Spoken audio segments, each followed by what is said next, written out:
जय हिंद, बहुत बहुत स्वागत।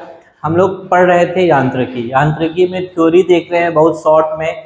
अगर वनडे एग्जाम को आपको देना है या भी कोई पीसीएस देना है पीटी, तो आप यकीन मानिए बहुत फायदेमंद होने वाला है। यांत्रिकी में द्रव्यमान, भार, दूरी, विस्थापन, चाल, वेलोसिटी, वेग, हम लोग फोर्स, संवेग, न्यूटन के तीनों नियम और कार्य को पढ़ चुके हैं। वीडियो है चैनल पे जाकर के देख लीजिएगा।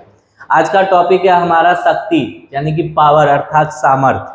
इसको देखते हैं। और कल वाला जो क्लास होने वाला है ना सर, कल टोटल यांत्रिकी का क्वेश्चन करेंगे, 50 से 60 क्वेश्चन लेंगे। तो निश्चित तौर पे कल वाला जो है वीडियो आप लोग कोई भी कंपटीशन का तैयारी करते हैं देख के जाइएगा। खास करके आने वाले प्रधानाध्यापक का एग्जाम है, प्रधान शिक्षक का, बीपीएससी टीआरई 3.0 4.0, इन लोगों को बहुत फायदा मिलेगा क्योंकि बीपीएससी का हम पीवाईक्यू करेंगे। तो कल वाला वीडियो पक्का देखिएगा। चलिए शुरुआत करते हैं। शक्ति कहते किसको है? तो कार्य करने की दर या क्षमता जो होती है ना, उसको शक्ति कहा जाता है, सामर्थ्य कहा जाता है। आपकी कैपेसिटी कितनी है, दैट इज पावर।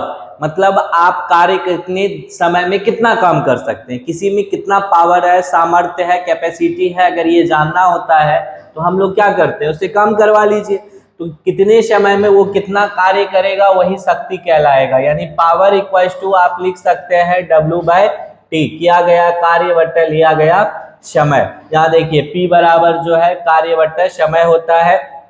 चूंकि यह भी क्या है, अदिश राशि है, यह भी अदिश राशि है, इसलिए शक्ति भी जो है क्या कैसी राशि है, एक अदिश राशि है। शक्ति कैसी राशि है, अदिश राशि है। इसको दिशा से कोई मतलब नहीं होता है, याद रखिएगा। अब P बराबर W/T के जगह पे E/T भी लिख सकते हैं आप। ऊर्जा बट्टा समय भी ले सकते हैं, लिख सकते हैं, दोनों एक ही बात है, किया गया कार्य या आपकी जितनी ऊर्जा खपत होगी उसको भी शक्ति कहेंगे। अगर इसका एसआई मात्रक यहाँ से निकालिएगा तो देखिए कार्य का एसआई मात्रक जूल होता है और समय का एसआई मात्रक सर सेकेंड होता है। तो क्या हो जाएगा, जूल पर सेकेंड इसका एसआई मात्रक। इसी जूल पर सेकेंड को वाट कह देते हैं। क्या कहते हैं, वाट कहते हैं। तो वाट बराबर किसका होता है, जूल पर सेकेंड का। कभी आपको क्वेश्चन पूछा जा सकता है। इसका एसआई मात्रक जूल पर सेकेंड होता है, इसे ही हम लोग क्या कहते हैं, वाट कहते हैं। अति महत्वपूर्ण सवाल। यहां से अगर डायमेंशन निकालना चाहे तो जूल का डायमेंशन देखिए ml² टी का पावर -2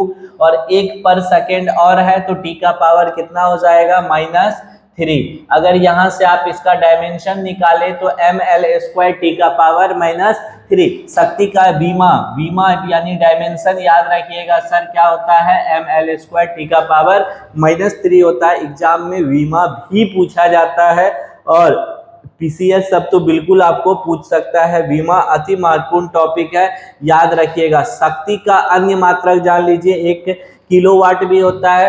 तो 1 किलोवाट KW कहते हैं उसको, 10 का पावर 3 वाट हो जाएगा। किलोवाट में भी शक्ति आता है। इसके बाद मेगावाट आता है। 1 मेगावाट बराबर बिजली हम लोग खरीदते या बेचते हैं तो 1 मेगावाट बराबर 10 का पावर 6 वाट हो जाएगा। और एक सबसे इंपॉर्टेंट अश्व शक्ति होता है, हॉर्स पावर कहते हैं, HP। एक अश्व सामर्थ्य या अश्व शक्ति कहते हैं, मतलब एक घोड़े के बराबर सर जी शक्ति। तो एक घोड़ा में कितने वाट का शक्ति होगा, 746 वाट। एक घोड़े के अंदर कितने वाट का, 746 वाट होता है। इसलिए एक अश्व शक्ति यानी 1 HP बराबर 746 वाट। बीपीएससी सब जैसा एग्जाम या कोई पीसीएस या कोई वनडे एग्जाम डायरेक्ट इसको क्या करता है, उठा करके पूछ देता है कि 1 HP या 1 हॉर्स पावर या 1 अश्व शक्ति किसके बराबर होता है, तो 746 वाट के। याद रखिएगा। पावर में अब न्यूमेरिकल क्वेश्चन सेट के अंदर देखेंगे। थ्योरी थोड़ा सा इसलिए दे रहे हैं ना क्योंकि क्वेश्चन करेंगे तो थ्योरी आपके माइंड में रहेगा तो आसानी से समझ में आएगा। ऊर्जा किसको कहते हैं, कार्य करने की क्षमता क्या कहलाती है, ऊर्जा। आपके अंदर कितना ऊर्जा है जानना है तो कैसे हम जानेंगे, हम कहेंगे खेत चलो बाबू कोड़ लो, ईटा उठवा लेंगे हम आपसे, जो है पानी पटवा लेंगे। तो इससे क्या पता चलेगा आपके अंदर कितना ऊर्जा स्टोर है। किसी का ऊर्जा दिखेगा तो नहीं ना, हम कहेंगे मेरे पास बहुत ऊर्जा है तो आप हमसे काम करवा लीजिएगा, कहिएगा चलिए तो आज 12 घंटे का क्लास लेकर के दिखाइए। तो ये ऊर्जा हुआ, हमारे अंदर कितना शक्ति, ये क्षमता है, दैट इज एनर्जी। तो एनर्जी किसी से काम करवा के आप जान सकते हैं। तो क्षमता को ऊर्जा कहते हैं। ऊर्जा अनेक रूप में होते हैं, जैसे यांत्रिक ऊर्जा होता है, उष्मा ऊर्जा, प्रकाश, ध्वनि, जो सब लाइट वगैरह हम लोग पढ़ते हैं सब ऊर्जा का प्रकार है। यांत्रिक ऊर्जा को अभी देखेंगे। यांत्रिक ऊर्जा इंपॉर्टेंट है, बाकी तो चैप्टर वाइज आएगा। हीट एक चैप्टर आएगा, लाइट एक चैप्टर आएगा, साउंड एक चैप्टर आएगा, पर चैप्टर हम लोग उसको देखेंगे। ऊर्जा कैसी राशि है? ऊर्जा एक अदिश राशि है। कार्य का जो जो प्रॉपर्टी होता है सब ऊर्जा पे एप्लीकेबल होता है। ऊर्जा एक अदिश राशि है। इसका एसआई मात्रक जूल होता है। इसकी भी विमा की अगर बात कर ले तो ml² टी का पावर -2 हो जाएगा। इसकी विमा ml² सर टी का पावर -2 हो जाएगा। अब यांत्रिक ऊर्जा को समझ लीजिए। किसी पिंड को कुछ यांत्रिक कार्य करने की क्षमता प्रदान करती है। यांत्रिक ऊर्जा दो प्रकार का होता है, एक गतिज ऊर्जा होता है, एक स्थितिज ऊर्जा होता है। गतिज इसको कहते हैं काइनेटिक एनर्जी। गतिज ऊर्जा को क्या कहते हैं? काइनेटिक एनर्जी कहते हैं। और स्थितिज ऊर्जा को हम लोग पोटेंशियल एनर्जी कहते हैं। याद रखिएगा, पोटेंशियल एनर्जी कहते हैं। कौन सा energy sir? Potential. Kinetic energy को के से शॉर्ट में लिख सकते हैं, पोटेंशियल एनर्जी को पीई से शॉर्ट में लिख सकते हैं। यानी यांत्रिक मैकेनिकल एनर्जी जो होता है वह गतिज ऊर्जा और स्थितिज ऊर्जा के सम के इक्वल होता है। तो अब देखिए, गतिज ऊर्जा यानी मैकेनिकल एनर्जी बराबर आप लिख सकते हैं kinetic energy plus potential energy. क्या लिख सकते हैं sir? Kinetic energy plus potential energy लिख सकते हैं। तो एक बात बताइए, यहाँ से तो एक चीज क्लियर नाम से ही है, जो गति के कारण किसी वस्तु में जो ऊर्जा होगा वह गतिज ऊर्जा होगा, और स्थितिज मतलब उसके पोजीशनिंग यानी कि स्थिति के कारण जो ऊर्जा होगा उसको कहते हैं स्थितिज ऊर्जा। जैसे एक एक करके समझिएगा। गतिज ऊर्जा किसी वस्तु के गति के कारण होती है। अभी तो हम बोले ही, कोई वस्तु m है और वह v वेलोसिटी से v मीटर प्रति सेकंड से भाग रहा है, तो इसके अंदर जैसे हमारा मास क्या है? m है, और हम मान लीजिए 40 मीटर पर सेकंड से भाग रहे हैं, तो हमारे अंदर का ऊर्जा काइनेटिक एनर्जी अगर हमसे पूछे तो काइनेटिक एनर्जी के बराबर होता है हाफ गुना द्रव्यमान गुना वेलोसिटी का स्क्वायर, हाफ mv²। अति महत्वपूर्ण फॉर्मूला छपेगा इसमें। ऐसे क्वेश्चन पूछेगा, वेलोसिटी को दोगुना कर दी जाए यानी वेग अर्थात चाल को दोगुना कर दिया जाए तो किसी का गतिज ऊर्जा किसी वस्तु का कितना गुना हो जाएगा?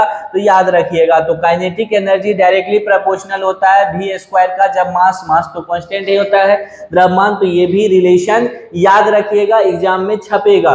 काइनेटिक एनर्जी का ये फॉर्मूला हो गया। एग्जाम में क्वेश्चन आएगा तो यहाँ से बनेगा। स्थिति के कारण जो ऊर्जा होता है उसको स्थितिज ऊर्जा कहते हैं। इसमें बहुत दिमाग नहीं लगाना है। जैसे देखिए, एक ऊंचाई पर एक पत्थर रखा हुआ है, खूब ऊंचा पहाड़ है, इस पहाड़ पे आप एक पत्थर ले जा करके रख दिए हैं।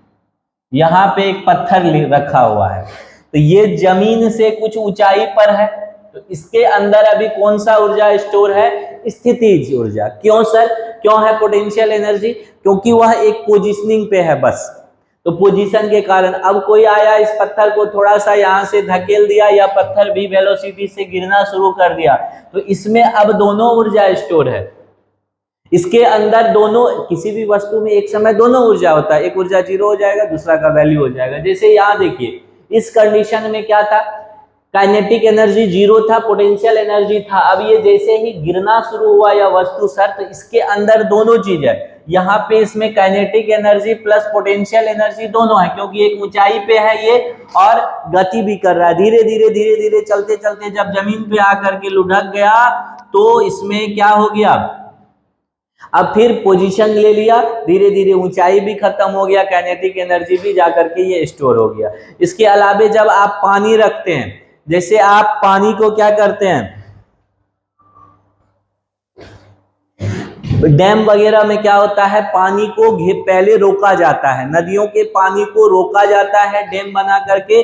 नदियों के पानी को जब विद्युत ऊर्जा उत्पन्न किया जाता है तो पानी को पहले रोका जाता है, रोक करके अब धीरे धीरे फाटक से इसको पानी को क्या किया जाता है, गिराया जाता है नीचे, फिर टरबाइन लगा रहता है, उस पर गिराया जाता है। तो पानी को रोकने का डैम बना करके क्या कारण है, उसमें स्थितिज ऊर्जा क्या होता है, स्टोर होता है। अब जैसे ही वह पानी को खोलिएगा, यहाँ से फाटक खुलेगा, वही स्थितिज ऊर्जा, इसमें अभी पानी स्टोर था सर डैम में यानी बांध में, तो उसमें कौन सा ऊर्जा था, स्थितिज ऊर्जा था। जैसे ही डैम का फाटक खुला, पानी गिरना शुरू हुआ, वही स्थितिज ऊर्जा गतिज ऊर्जा में क्या होगा, परिवर्तन होगा और वो बहुत वेग के साथ गिरेगा और उसी गतिज ऊर्जा से हम लोग टरबाइन को घुमा करके उसको इलेक्ट्रिकल एनर्जी में कन्वर्ट कर लेते हैं। तो ये हो गया पानी जैसे बिजली उत्पन्न किया जाता है वहां पे एक अलग वो टॉपिक आएगा इलेक्ट्रिसिटी, तो वहां जानेंगे। अब पोटेंशियल काइनेटिक एनर्जी का फॉर्मूला तो आप देख लिए कि काइनेटिक एनर्जी बराबर तो हाफ mv² था। पोटेंशियल एनर्जी बराबर क्या होता है, तो देखिए पोटेंशियल एनर्जी बराबर होता है m इंटू जी इंटू एच। मास है किसी वस्तु का जो एक अधिक ऊंचाई पर है, उसके अंदर जो द्रव्यमान है, g हो गया एक्सेलरेशन ड्यू टू ग्रेविटी और h हो गया उसका हाइट। तो पोटेंशियल एनर्जी बराबर mgh होता है। एक ऊंचाई पर रखे हुए वस्तु पर पूछे कौन एनर्जी, काइनेटिक एनर्जी का वैल्यू 0 है, वस्तु को जब लुढ़का दिया गया तो काइनेटिक एनर्जी इसके अंदर हो जाएगा। जी का मान कितना होता है, तो 9.8 मीटर पर सेकेंड स्क्वायर होता है। ये भी याद रखिएगा, सीएम में 980 मीटर पर सेकेंड स्क्वायर हो जाता है। ये टॉपिक यांत्रिकी का कुछ टॉपिक को हम बहुत शॉर्ट में दिखाए हैं सर, इसलिए आपको, क्योंकि क्वेश्चन करेंगे तो क्वेश्चन बनना चाहिए। थ्योरी क्लियर हो चुका है यांत्रिकी का, करेंगे क्वेश्चन। अगले क्लास में 50 से 60 क्वेश्चन लेने वाले हैं बीपीएससी के पीवाईक्यू को। अभी तक जितना पूछा हुआ है बीपीएससी इस चैप्टर से सब क्वेश्चन देखेंगे। तो प्लीज आप बने रहिएगा चैनल पे। अगर वीडियो अच्छा लग रहा हो, मेहनत लग रहा हो, किया जा रहा है आपके लिए, तो चैनल को सब्सक्राइब कर लीजिएगा, वीडियो को लाइक कर दीजिएगा। मिलते रहेंगे। जय हिंद।